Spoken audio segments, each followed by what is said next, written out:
Hei, salut, eu sunt Avi și astăzi o să jucăm Flip Diving.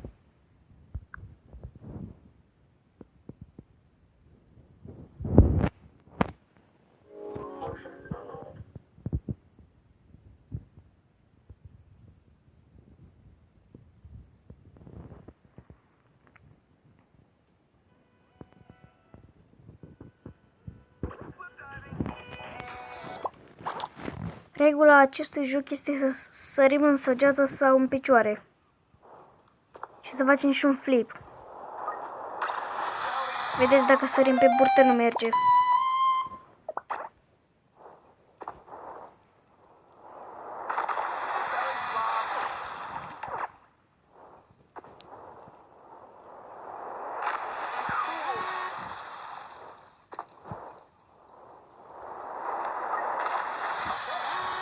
Așa trebuie să săriți.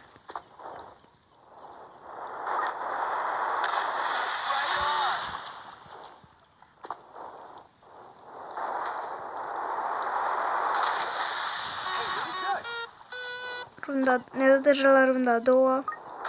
Trebuie să sărim între aceste două chestii. Dacă sărim peste ele,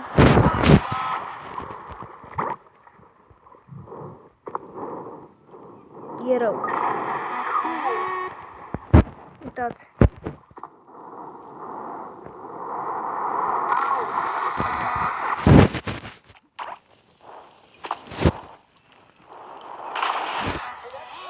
Să-mi schimb mișcarea.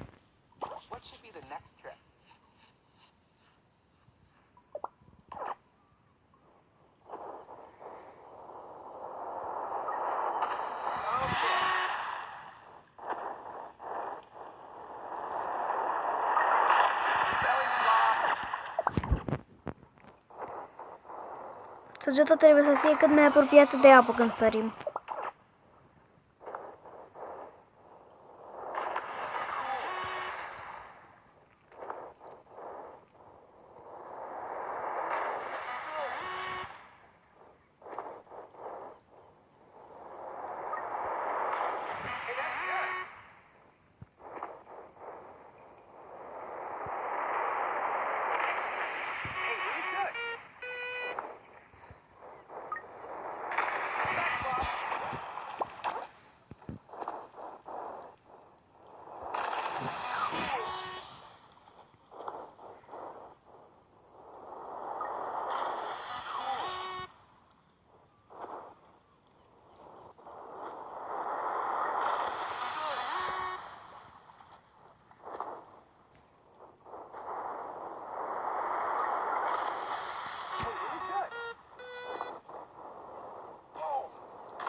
Cam atât și cu videoul de azi. Eu am fost Avi și ne revedem foarte curând.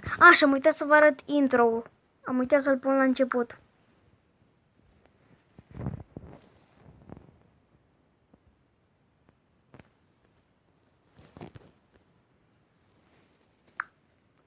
Acesta este intro-ul meu. Am făcut cu ajutorul programului de editat Filmora Go. Eu am fost Avi și ne revedem foarte curând. Pa!